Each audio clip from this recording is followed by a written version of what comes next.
کہتے جی کہ میں نے عمرے کے طواف کرنے کے بعد غلاف کعبہ پہ ہاتھ رکھ کے بوسہ دینا چاہا تو خوشبو آئی، کچھ نہیں ہوتا لیکن نہیں کرنا چاہیے۔ بوسہ صرف حجر اسود کو دینا جائز ہے، دیگر کعبے کے غلاف کو جائز نہیں ہے۔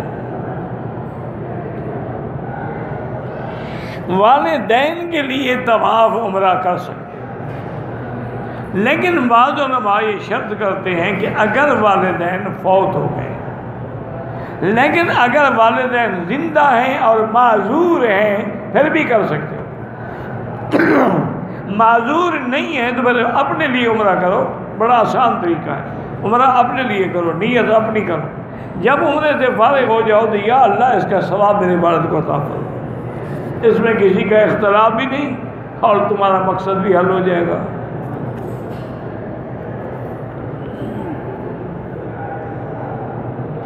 میرے بیٹے نے 9 پارے قرآن کے یاد کر لیے ہیں، اس کا دل نہیں لگ رہا، اللہ سے دعا مانگو، اس کو بھی کہو کہ وہ پڑھے رب زدنی علما، رب زدنی علما۔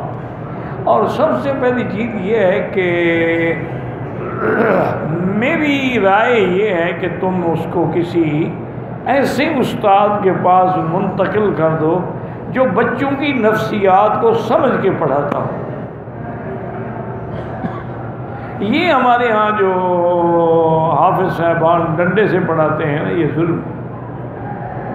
100 میں سے 10 لڑکے تو پڑھ جاتے ہیں، 90 قرآن ہی چھوڑ دیتے ہیں ڈر کے مارے کہ بھئی ان کو وہ کالج جانا ہو نا تو باقاعدہ نہائیں گے، یونیفارم پہنیں گے، ناشتہ کریں گے ہنستے ہوئے، قاری کے پاس جانا ہے تو چھپ جائیں گے کہ پھر جلاد کے پاس جانا پڑے گا۔ اس طرح نہیں پڑھے جاتے۔ اب تو دور ہے۔ اچھا پھر ضروری نہیں کہ ہر بچہ حافظ ہو، کسی کا دماغ ہے کسی کا نہیں ہے، یہ استاذ کا کام ہوتا ہے۔ یہاں میرے اپنے بھائی ہیں شیخ عبد المالک صاحب، ان سے میں نے بہت پہلے یہ بات کی تھی، اب وہ مسجد خیاط میں ماشاءاللہ بڑا مدرسہ ہے، تو فرماتے ہیں آپ کی باتوں پہ ہم نے عمل کر لیا، اب اللہ کا شکر ہے ہمارے بچے کامیاب بھی ہیں، سب سے زیادہ نمبر لیتے ہیں،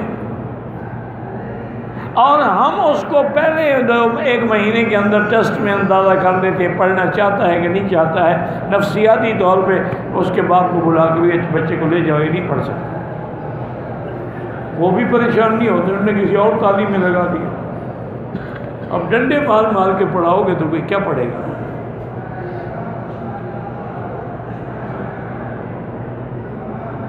اگر کسی نے عمرہ کیا ہے، عمرے سے فارغ ہونے کے بعد اپنے سر پہ اس طرح پھروا سکتا ہے، خود پھیر سکتا ہے، کوئی وجہ نہیں ہے۔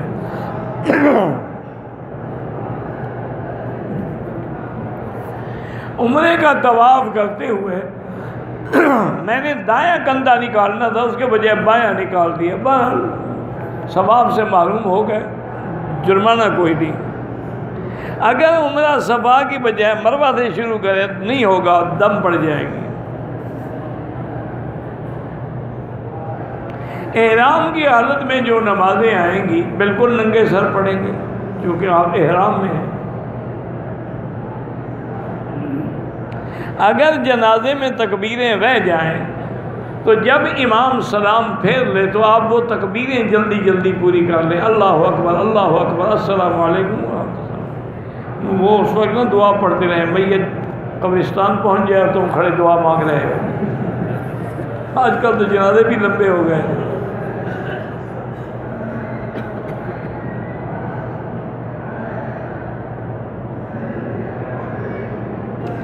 ایک آدمی نے اپنی بیوی کو 3 طلاقیں دیں، اس کے بعد اس کی بیوی نے 10 سال تک دوسری شادی نہیں کی، اب 10 سال کے بعد پہلے شوہر سے نکاح کر دے، بالکل حرام ہے، زنا ہے۔ جب تک وہ کسی دوسرے آدمی سے شادی کر کے حلالہ نہیں کرائے گی پہلے سے نکاح نہیں ہوگا۔ یہ تو قرآن کا مسئلہ ہے، فَلَا تَحِلُّ لَهُ مِن بَعْدُ حَتَّىٰ تَنكِحَ زَوْجًا غَيْرَهُ، اس پر حلال نہیں ہوگی جب تک کسی اور سے نکاح نہ کرے۔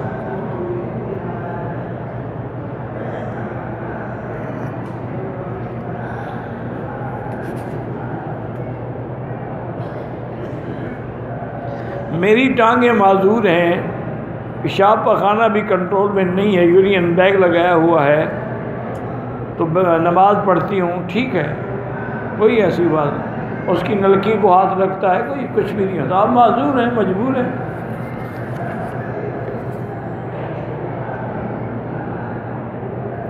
ہم پاکستان سے آئے ہیں، ایک عمرہ تو ہم نے کر لیا، اب عمرے زیادہ کریں یا طواف زیادہ کریں، کیونکہ طواف میں اختلاف نہیں ہے، عمرے کے اندر تو اختلاف ہے، بعض ائمہ کے نزدیک جائز ہے، بعض کے نزدیک ناجائز ہے، لیکن طواف تو مسئلہ ہے قرآن کا، وَلْيَطَّوَّفُوا بِالْبَيْتِ الْعَتِيقِ، تو جتنا ہو سکے طواف زیادہ کریں۔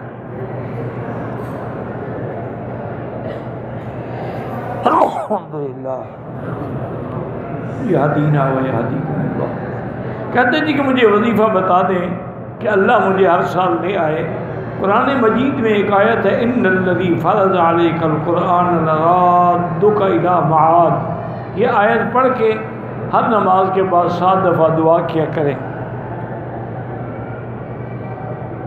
پاکستان میں متبع سنت پیر کون سا ہے آپ تلاش کریں، میں 10 سال ہوئے پاکستان ہی نہیں گیا، مجھے کیا پتا بھئی آپ جہاں رہتے ہیں۔ لیکن ایک اصولی بات ہے، ہر آدمی کا پتہ لگ جاتا ہے، بدعتی کا بھی لگ جاتا ہے، اہل سنت والے کا بھی لگ جاتا ہے، دھمال کھیلنے والوں کا بھی لگ جاتا ہے، جلوس نکالنے والوں کا بھی لگ جاتا ہے، میلادیوں کا بھی لگ جاتا ہے، حلوائیوں کا بھی لگ جاتا ہے، اللہ والوں کا بھی لگ جاتا ہے۔ یہ نہیں ہے کہ نہیں پتہ لگتا، بالکل لگتا ہے۔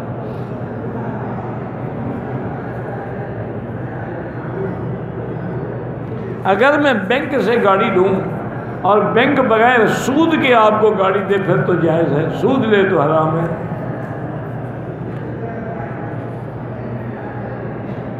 حرم میں میرے جوتے گم ہو جائیں، دوسروں کے نہ اٹھاؤ، اپنے خریدو اور لپیٹ کے اپنے ساتھ رکھو۔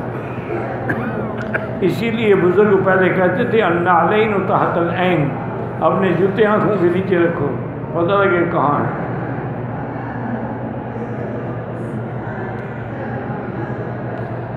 میں چھٹی پہ گیا تھا، واپس آیا، میں نے نیت نہیں کی عمرہ نہیں کہ باہر حنفی مسلک میں آپ پر دم واجب ہے، عمرہ بھی کرو اور دم بھی ادا کرو۔ باقی ائمہ فرماتے ہیں نوکری کے لیے آیا تھا، اس کی نیت نہیں تھی تو دم نہیں پڑے گا۔ میری شادی کو 4 سال ہو گئے ہیں، بچہ نہیں ہوتا، ہو تو ضائع ہو جاتا ہے، اللہ پاک آپ کو طول عمر اور صالح اولاد کا فرمائیں۔ لیکن بہرحال کسی اچھے مرکز علاج میں جا کے اپنی بیوی کا ٹیسٹ کرائیں۔ آج کل دنیا بڑی ایڈوانس ہو گئی ہے، بہت آگے چلی گئی ہے، یعنی آدمی سوچ نہیں سکتا کہ اتنا اچھے علاج تجویز ہو چکے ہیں۔ آپ وہاں جائیں، وہ دیکھیں گے، وہ اسٹڈی کریں گے، وہ اس کا باقاعدہ MRI کریں گے، دیکھیں گے کہ اس کے رحم کی دیواریں کمزور ہیں تو کون سی دائیں بائیں کون سی، اور اس کا کیا علاج ہو سکتا ہے۔ علاج بھی کرائے، پھر اللہ سے دعا بھی مانگے۔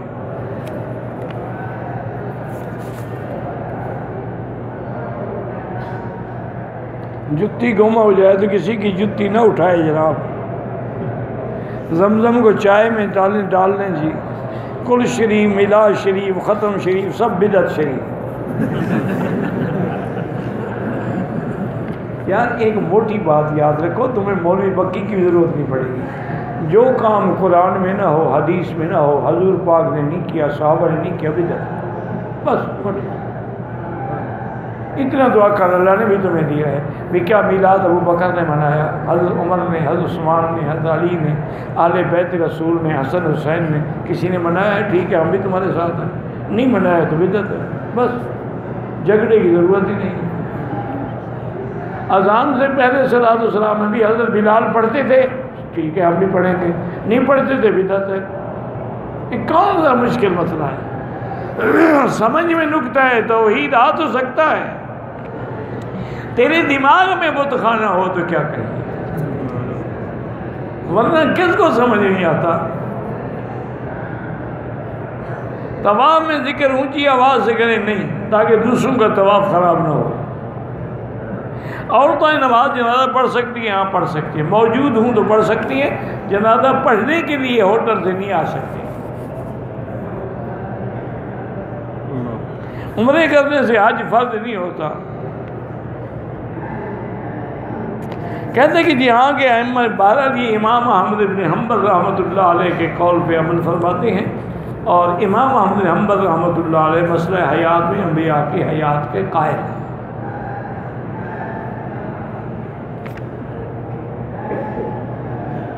طواف میں بیت اللہ کو نہ دیکھیں، قبل اپنی نظر نیچے رکھیں، کیونکہ طواف نماز کے حکم میں، جیسے نماز میں ادھر ادھر دیکھنا منع ہے، طواف میں بھی منع ہے۔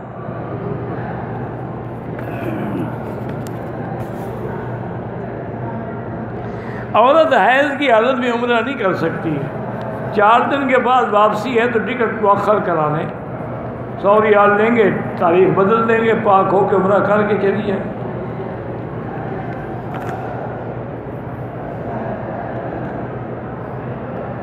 بہرحال جب تک پاک نہ ہو عمرہ نہیں کر سکتی، اور اگر ایسے چلی جائے گی تب بھی اس پہ دم بھی ہے، عمرہ بھی قضا کرنا پڑے گا، پھر اپنے ملک سے آئے گی، اس سے بہتر ہے کہ یہاں سیٹ آگے کرانے۔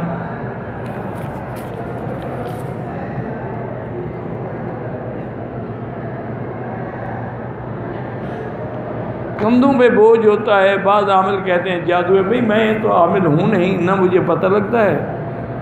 بہرحال ایسا کوئی بھی آپ کو شک ہے نا تو آپ خود عامل بنو،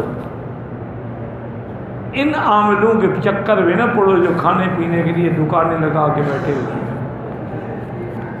علاج یہ ہے کہ جس لڑکی پر یہ اثر ہے، کندھے باری ہیں، فلان ہے فلان ہے، وہ ہیڈ فون لگا کے سورۃ البقرہ سنا کرے۔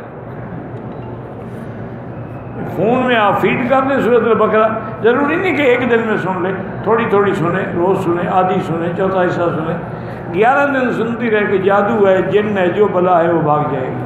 اور اگر کچھ نہیں ہے، اس نے بہانے بنائے ہوئے ہیں تو اس کا کوئی علاج ہی نہیں۔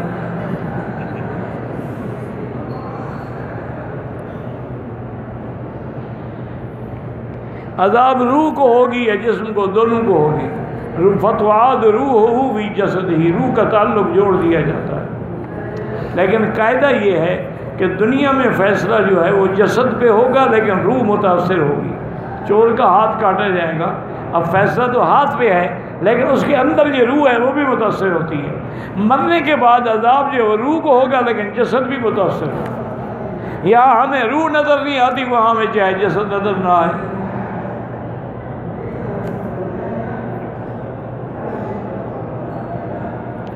عذاب قبر بغیر روح کے نہیں، روح کے ساتھ ہوگا، روح کا تعلق ہو۔ اور یار دیکھو یار، اب تو مسئلے مشکل نہیں ہو گئے، اب بھی مولویوں کو سمجھ نہیں آتے تو اللہ ہدایت دے۔ اب دیکھیں نا، آپ کے ہاتھ میں ٹیلی فون ہے، یہاں سے دنیا میں آپ رابطہ کریں، نہ کوئی تک سیٹلائٹ سے اس کا تعلق ہے۔ اگر وہی نمبر جو پنچ کرتے ہو وہی ملتا ہے اور نہیں ملتا ہے، اتنا بندے بنا سکتے ہیں، خدا رشتہ نہیں جوڑ سکتا جسد کے ساتھ، چاہے روح علیین میں ہو چاہے سجین میں ہو۔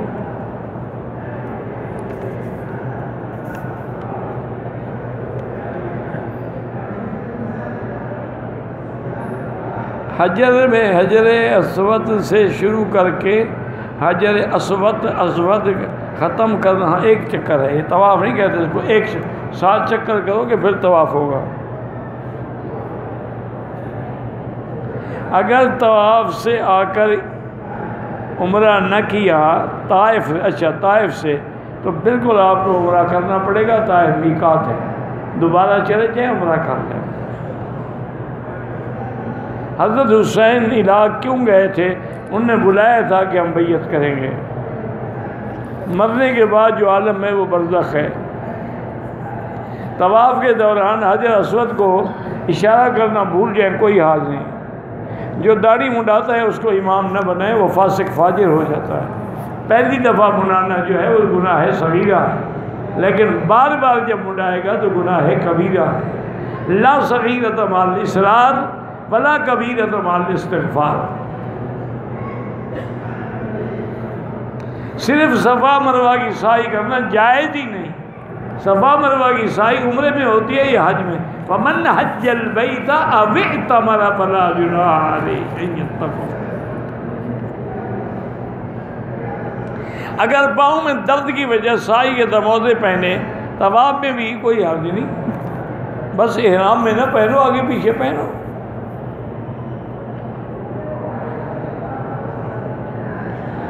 میں ظہر کا وقت ہو گیا، سر پہ احرام رکھ کے سنت کی 4 رکعت نماز۔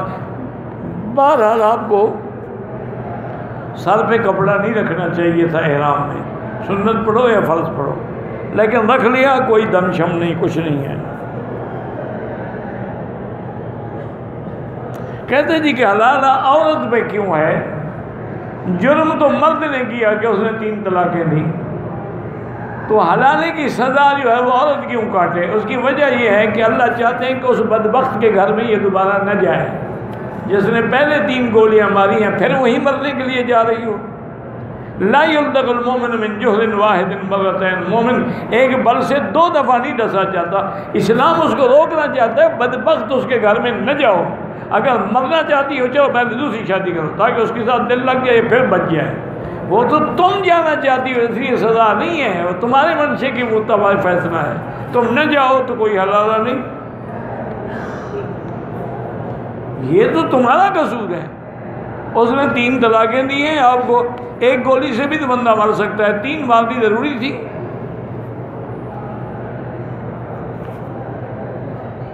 جو جوتے کچرے میں پڑے ہوئے ہیں بہتر تو ہے نہ اٹھائیں، لیکن اگر ضائع شدہ اٹھا لیے جائیں تو کوئی انشاءاللہ گناہ نہیں ہوگا۔ عمرے کا طواف جو پڑھیں گے واجب ہوگا یا نفل ہوگا؟ طواف تو پڑھا نہیں جاتا، طواف تو کیا جاتا ہے، اس کے بعد 2 رکعت پڑھی جاتی ہیں، وہ واجب ہوتا ہے۔ جو انبیاء کی حیات کے قائل نہیں، اللہ ان کو ہدایت دے۔ اختلافی مسئلہ ہے کہ کفر اسلام کو تو مسئلہ ہی نہیں ہے۔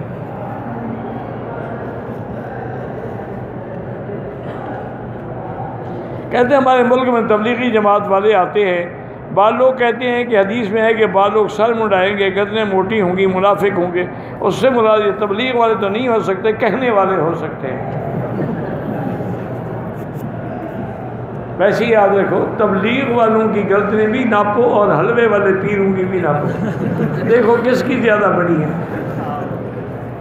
پھر فیصلہ کرو کہ کون اس حدیث کے مطابق ہے۔ وہ تو خوارج کے بارے میں اللہ کے بندے۔ قصر نماز میں فرض 2 ہیں، سنتیں معاف ہیں، پڑھو تو کوئی بات نہیں۔ عمرے کا ثواب یا طواف کا صرف 1 کے لیے، واللہ اعلم۔ ربنا تقبل منا انک انت السمیع العلیم وتب علینا انک انت التواب الرحیم، یا حی یا قیوم یا ذا الجلال والاکرام، یا حی یا قیوم یا ذا الجلال والاکرام، یا حی یا قیوم یا ذا الجلال والاکرام۔ اللہم لا تجعل مصیبتنا فی دیننا ولا تجعل الدنیا اکبر ہمنا ولا مبلغ علمنا، اللہم لا تسلط علینا بذنوبنا من لا یخافک فینا ولا یرحمنا، یا لطیف الطف بنا فی تیسیر کل عسیر، فإن تیسیر کل عسیر علیک یسیر، اللہم انت المیسر لکل عسیر وانت علی کل شیء قدیر، اللہم یسر امورنا وامور اولادنا واخواننا وبناتنا وامور من اوصانا واستوصانا وامور المسلمین برحمتک یا ارحم الراحمین۔ یا اللہ بیماروں کو شفا عطا فرما، یا اللہ ہماری ظاہری باطنی روحانی جسمانی بیماریاں دور فرما، یا اللہ بے حیاؤں کو حیا عطا فرما، بے اولادوں کو اولاد صالح عطا فرما، جن کی اولاد ہیں ان کو صالح بنا، جن کے گھروں میں بچیاں ہیں ان کے رشتے آسان فرما، بے روزگاروں کو روزگار عطا فرما، قرض داروں کے قرض عطا فرما۔ یا اللہ پورے عالم میں جہاں مسجد ہے، مدرسہ ہے، معاہد ہیں، معابد ہیں، دین کے ادارے ہیں، مراکز ہیں، دین والے ہیں، ان سب کی حفاظت فرما۔ یا اللہ حرمین شریفین کو قیامت تک ہر فتنے سے محفوظ فرما۔ یا اللہ مسلمان فلسطین میں ہیں، شام میں ہیں، کشمیر میں ہیں، روہنگیا میں ہیں، عرب میں ہیں، عجم میں ہیں، افغان میں ہیں، ان کی جان مال آبرو عزت کی حفاظت فرما۔ ربنا آتنا فی الدنیا حسنۃ وفی الآخرۃ حسنۃ وقنا عذاب النار، وصلی اللہ تعالی علی خیر خلقہ سیدنا محمد وعلی آلہ وصحبہ اجمعین۔ اللہم صلی علی سیدنا محمد وبارک وسلم علیہ۔